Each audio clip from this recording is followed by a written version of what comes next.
খুব আশাবাদী আৰু আমি ইয়াৰ পিছৰ বছৰতে আমাৰ লখিমপুৰ জিলা শাখাই এই মূলৰ প্ৰাদেশিক ভাগ পাতিবলৈ আমি আগবঢ়া হৈছে আৰু আমি যিমান পাৰোঁ আমি চেষ্টা কৰিম, চেষ্টা অব্যাহত ৰাখিম। গুৰুজনাৰ নীতি আদৰ্শ ৰক্ষা কৰি আমি লখিমপুৰত যাতে লক্ষ লক্ষ ভকতক যাতে আমি আদৰণি সেৱা শুশ্ৰূষা কৰিব পাৰোঁ তাৰে কামনা কৰিছোঁ। লখিমপুৰ কোন জেগাত হ'ব স্থান নিৰ্ণয় হৈছে? স্থানটো বৰ্তমান আমাৰ স্থানটো মানে ফাইনেল হোৱা নাই, যিহেতু আমাৰ তিনিটামান স্থান চোৱা চিতা কৰা হৈছে।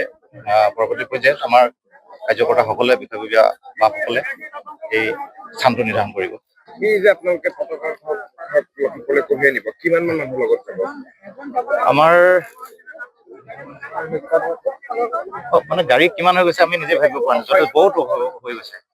মানে 1000 ওপৰত মানে আপোনাৰ আমাৰ ভকত বৈষ্ণৱ আছে, গাড়ীয়ে যথেষ্ট হৈ গৈছে। তাৰ লগতে আমাৰ লখিমপুৰ জিলাৰ লগতে আমাৰ তিনিচুকীয়া, ধেমাজি জিলা শাখা, জোনাই জিলা শাখা আমি একেলগে যাত্ৰা কৰিম। 95 সংখ্যক জামগুৰি অধিৱেশন আপোনালোকে কেনেকুৱা পালে? আমি ভাল পাইছোঁ, খুব সুন্দৰ হৈছে। আমি শলাগ লৈছোঁ আৰু ইমান সুন্দৰকৈ ভকতসকলক তেখেতসকলে আতিথ্য আগবঢ়ালে আমি নথৈ উপকৃত হৈছোঁ আৰু সকলো দিশত আমি ভাল দেখিছোঁ। গুৰুজনাৰ সকলো নীতি আদৰ্শ ৰক্ষা হৈছে। জয়গুৰু শংকৰ শ্ৰীমন্ত শংকৰদেৱ সংঘৰ 95 সংখ্যক অধিৱেশন জ্যোতি বিষ্ণু সমন্বয় ক্ষেত্ৰত আজি সমাপ্তি।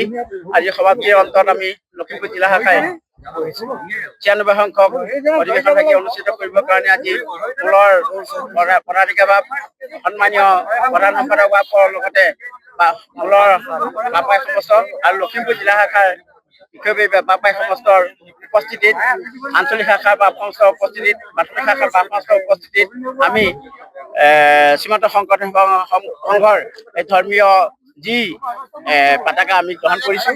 আমি আশা ৰাখিছোঁ যে আগন্তুক 2027 বৰ্ষত হ'বলগীয়া অনুষ্ঠান ভাগি যাতে আমি সৰ্বাংগ সুন্দৰভাৱে অনুষ্ঠিত কৰিব পাৰোঁ, তাৰ বাবে সকলোৱে বাপৰ চৰণত আমি সেৱা জনাই আমি ক'বলগীয়া কথা